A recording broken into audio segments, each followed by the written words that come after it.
Welcome back to Smart Nursing Preparation. This is part 4 of our MHSRB previous year question paper explanation shift 2, and today we are starting from question number 51. In this session we will break down every question with easy explanations and exam focused reasoning.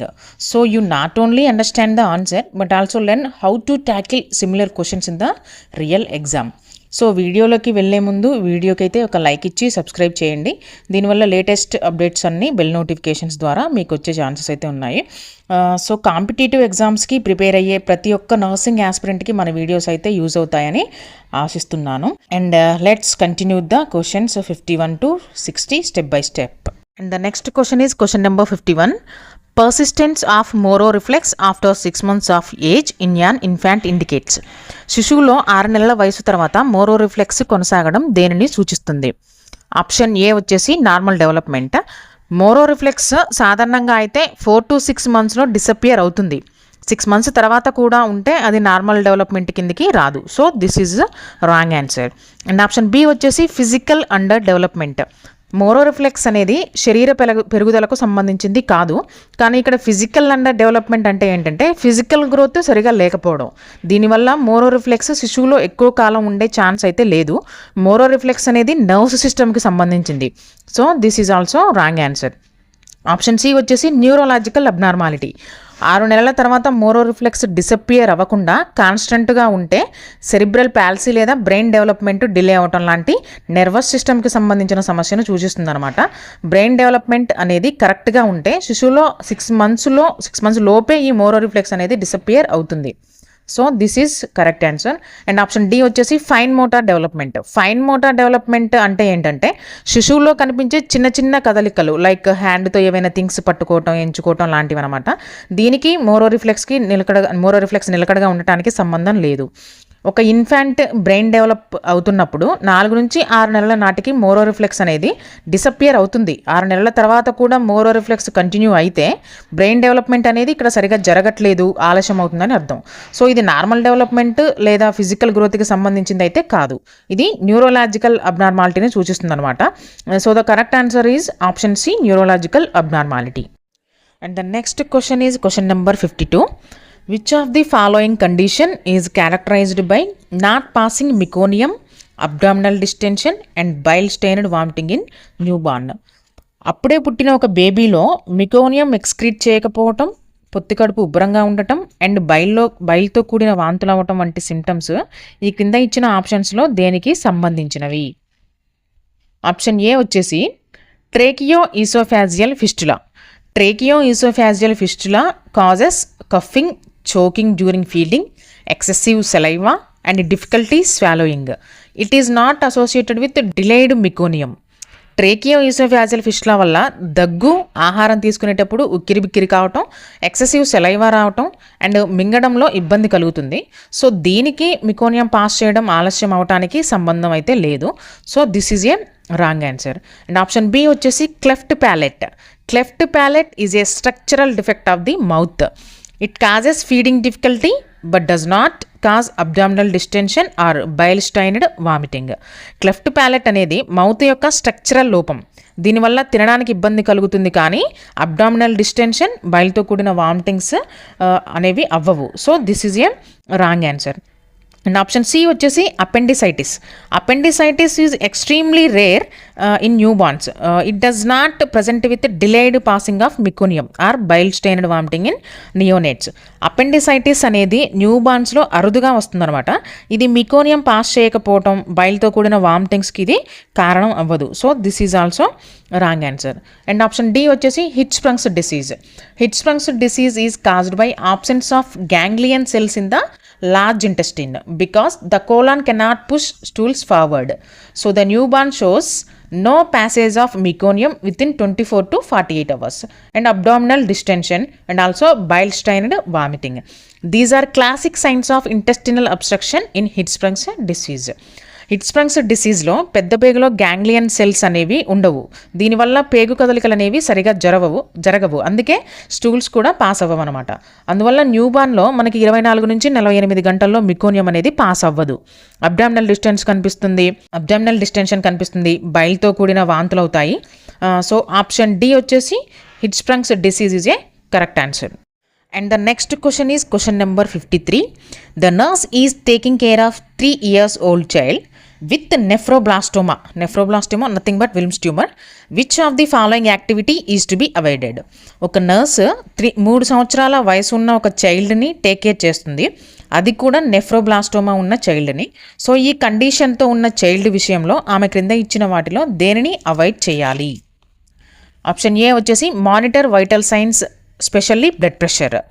Wilms tumour ఉన్న పిల్లల్లో BP monitor చేయడం చాలా important. ఎందుకు అంటే ఈ కండిషన్లో rennin secretion ఎక్కువ అవడం వల్ల బీపీ ఇంక్రీజ్ అయ్యే ఛాన్సెస్ ఉన్నాయి. So monitoring vitals and BP అనేది ఖచ్చితంగా చేయాల్సి ఉంటుంది. సో ఇది అవాయిడ్ చేయాల్సిన అవసరం లేదు. అండ్ ఆప్షన్ బి వచ్చేసి మానిటర్ వెయిట్ని మానిటర్ చేయడం వల్ల ఫ్లూయిడ్ బ్యాలెన్స్, ట్రీట్మెంట్ ప్రభావాన్ని మనం అంచనా వేయచ్చు. ఇది సేఫ్ అండ్ డెఫినెట్గా మానిటర్ చేయాలి, దీనివల్ల ఎలాంటి హామ్ అయితే ఉండదు. సో వెయిట్ కూడా మనం మానిటర్ చేయొచ్చు, అవాయిడ్ చేయాల్సిన పని అయితే లేదు. అండ్ ఆప్షన్ సి వచ్చేసి palpate the abdomen twice daily. This is must be avoided. In Wilms tumor, abdominal palpation can rupture the tumor which may lead to tumor spread, hemorrhage, worsening condition. Therefore, nurses should avoid unnecessary abdominal palpation. Wilms ట్యూమర్లో abdominal palpate చేయడం చాలా ప్రమాదకరం.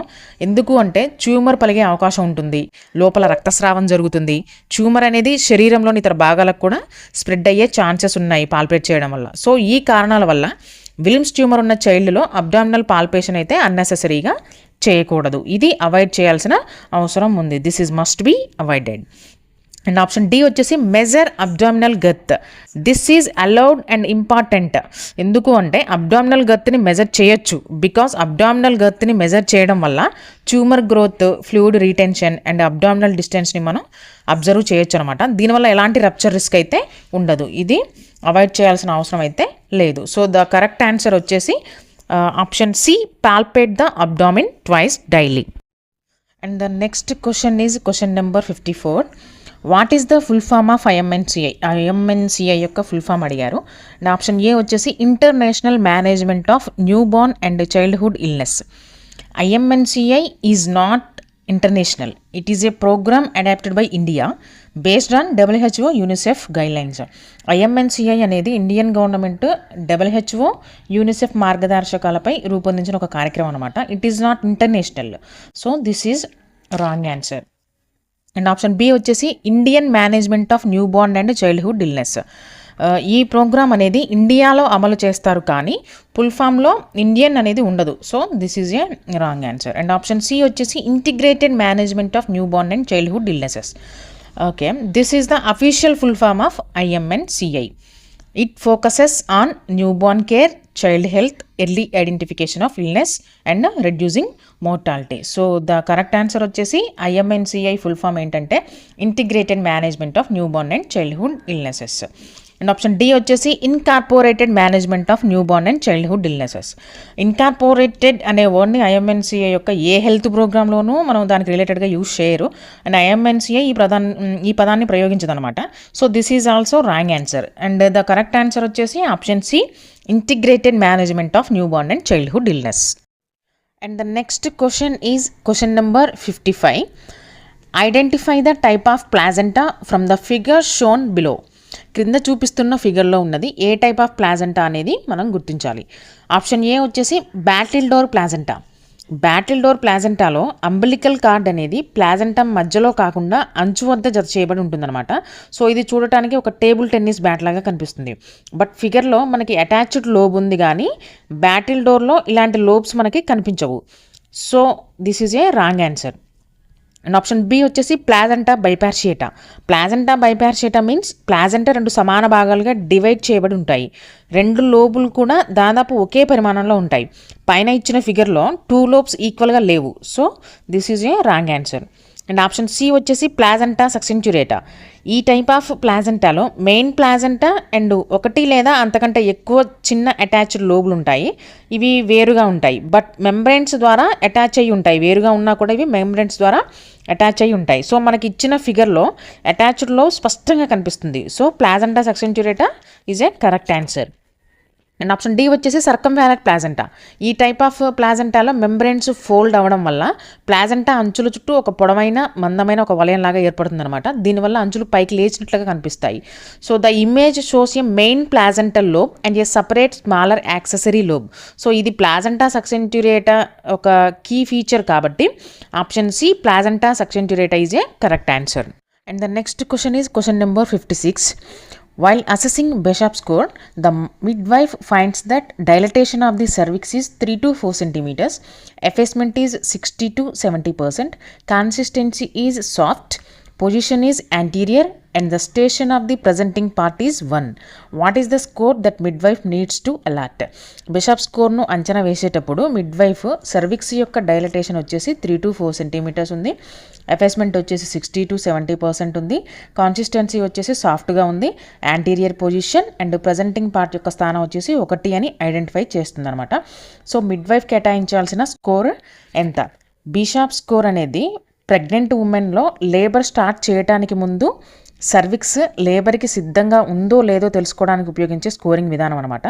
ఇంకా సింపుల్గా చెప్పాలంటే labour are induction చేస్తే normal delivery అవ్వడానికి అవకాశం ఎంత ఉందో చెప్పే స్కోర్ అనమాట. సో ఇక్కడ మనకి బిషప్ స్కోర్ చెక్స్ 5 థింగ్స్, అవేంటియో చూద్దాం. ఫస్ట్ వచ్చేసి హౌ ఓపెన్ మీన్స్ సర్విక్స్ అనేది ఎంత డైలీట్ అయింది అంటే ఎంత ఓపెన్ అయింది. ఇక్కడ మనకి సర్విక్స్ అనేది 3 to 4 సెంటీమీటర్స్ ఓపెన్ అయింది. So it is a good thing అనమాట. సో స్కోర్ వచ్చేసి 2. అండ్ హౌ థిన్ అంటే సర్విక్స్ యొక్క ఎఫేస్మెంట్ వచ్చేసి ఎంత పలుచగా ఉంది, ఎంత ఉంది 60 to 70% ఉంది. సో స్కోర్ వచ్చేసి 2. How soft means cervix consistency అనేది సాఫ్ట్గా ఉందా హార్డ్గా ఉందా. సో ఇక్కడ మనకి కాన్సిస్టెన్సీ వచ్చేసి సాఫ్ట్ ఉంది. సో స్కోర్ వచ్చేసి 2. Where is the cervix pointing means position, cervix యొక్క పొజిషన్ అనమాట. ఎంత ఎక్కడ ఉంది ఎలా ఉంది అని చెప్పేసి అంటే వెనుక వైపు ఉందా, మధ్యలో ఉందా, ముందు ఉందా అని చెప్పేసి సర్విక్స్ పాయింటింగ్ పొజిషన్ అనమాట. మనకి ఇక్కడ పొజిషన్ వచ్చేసి యాంటీరియర్ పొజిషన్. సో స్కోర్ వచ్చేసి 2.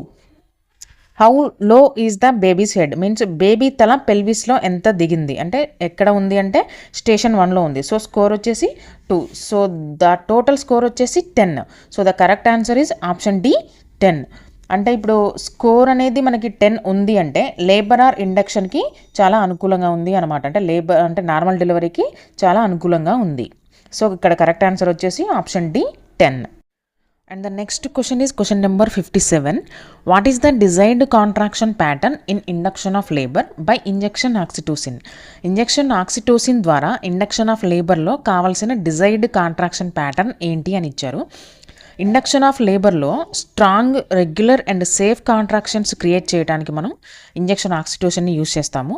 So the ideal desired contraction pattern is 1 contraction for every 2 to 3 minutes, each lasting about 60 seconds. ఈ ప్యాటర్న్ అనేది చాలా స్ట్రాంగ్ అండ్ మదర్ అండ్ బేబీకి ఇది చాలా సేఫ్. అండ్ ఆప్షన్ బి వచ్చేసి 6 to 8 minutes అంటే చాలా లాంగ్. సో లేబర్ ప్రోగ్రెస్ అనేది సరిగా ఉండదన్నమాట. అండ్ ఆప్షన్ సి వచ్చేసి 8 to 10 minutes. This is very weak pattern. ఇది కండక్షన్ ఆఫ్ లేబర్కి యూజ్ఫుల్ ఉండదు. అండ్ ఆప్షన్ డి వచ్చేసి 11 to 12 minutes. 11 to 12 minutes అని అంటే ఇది extremely infrequent and no effective labour అనమాట. So regular contractions every 2 to 3 minutes lasting 60 seconds equals to ideal labour pattern with oxytocin. So correct answer వచ్చేసి option A contraction frequency of 2 to 3 minutes lasting 60 seconds. The next question is question number 58. The midwife finds the size of uterus is more than the period of gestation along with complaints of passage of grape-like tissue per vagina is suggestive of. ఇక్కడ uterus యొక్క పరిమాణం period of gestation కంటే ఎక్కువ ఉంది and vagina ద్వారా grape like tissue బయటకు pass అవ్వడం జరుగుతుంది. సో ఈ లక్షణాలు కింద ఇచ్చిన ఆప్షన్స్లో దేనిని సూచిస్తాయి? ఆప్షన్ ఏ వచ్చేసి ట్విన్ ప్రెగ్నెన్సీ. ట్విన్ ప్రెగ్నెన్సీలో యూటిరస్ నార్మల్గా మీన్స్ సింగిల్ బేబీని క్యారీ చేసే వాళ్ళ యూటిరస్ ఉండేదానికంటే పెద్దగా ఉండొచ్చు. ఎందుకు అంటే 2 babies గ్రో అవుతాయి కాబట్టి. So but grape like tissues అనేవి బయటికి రావడం అనేది జరగదు. సో ఇది రాంగ్ ఆన్సర్. ఆప్షన్ బి వచ్చేసి బిగ్ బేబీ. బేబీస్ పెద్దగా ఉన్నప్పుడు యూటిరస్ కొంచెం పెద్ద సైజులో ఉంటుంది కానీ గ్రేప్ లైక్ టిష్యూ పాస్ అవ్వడం అనేది జరగదు. సో ఇది కూడా wrong answer. And option C వచ్చేసి మోలార్ ప్రెగ్నెన్సీ. మోలార్ ప్రెగ్నెన్సీలో ఒక నార్మల్ బేబీ గ్రో అవ్వడానికి బదులు యూటిరస్ లోపల అబ్నార్మల్ టిష్యూస్ అనేవి గ్రో అవుతాయి. దీనివల్ల యూటిరస్ సైజ్ జెస్టేషనల్ ఏజ్ కంటే ఎక్కువ పరిమాణంలో కనిపిస్తుంది అనమాట. వెజైనా ద్వారా గ్రేప్ లైక్ టిష్యూ పాస్ అవ్వడం అనేది జరుగుతుంది అండ్ ఎక్సెసివ్ వామిటింగ్స్ కూడా ఉంటాయి. అండ్ హెచ్సిజీ లెవెల్స్ అనేవి ఇంక్రీజ్ అవుతాయి. అండ్ ఆప్షన్ డి వచ్చేసి ఎక్టోపిక్ ప్రెగ్నెన్సీ. ఎక్టోపిక్ ప్రెగ్నెన్సీలో ఫీటస్ యుటరస్ యొక్క బయట యూజువల్లీ ఇన్ ఫాలోపియన్ ట్యూబ్స్లో ఏర్పడుతుంది అనమాట. ఈ కండిషన్లో యుటరస్ సైజ్ అనేది పెరగదు అండ్ గ్రేప్ లైక్ టిష్యూస్ అయితే బయటికి రావు. సో ఇది కూడా రాంగ్ ఆన్సర్. సో ఇక్కడ మనకి కరెక్ట్ ఆన్సర్ వచ్చేసి ఆప్షన్ సి, మోలార్ ప్రెగ్నెన్సీ. ఎందుకు అంటే గ్రేప్ లైక్ టిష్యూస్ వెజైనా ద్వారా పాస్ అవ్వడం అండ్ యుటరస్ సైజ్ అనేది జెస్టేషనల్ ఏజ్ కంటే పెద్దగా ఉండడం అనేవి మోలార్ ప్రెగ్నెన్సీ యొక్క ముఖ్య లక్షణాలు. And the next question is question number 59. Calculate EDD for a woman. LMP is 29/2024 by using Naegele's formula. మనకి ఇక్కడ నియోజెల్స్ ఫార్ములా యూస్ చేసి ఒక ప్రెగ్నెంట్ ఉమెన్ యొక్క ఈడీడీ అయితే క్యాలిక్యులేట్ చేయమని ఇచ్చారు. EDD nothing but estimated date of delivery. Naegele's rule అంటే ఏంటంటే ఎల్ఎంపి డేట్ తీసుకొని means first day of the last menstrual పీరియడ్ని తీసుకొని ఎస్టిమేటెడ్ డ్యూ డేట్ని క్యాలిక్యులేట్ చేయడం. అండ్ ఈ ఎల్ఎంపి డేట్కి 9 months 7 days యాడ్ చేస్తే మనకైతే ఎస్టిమేటెడ్ డ్యూ డేట్ అయితే వస్తుంది.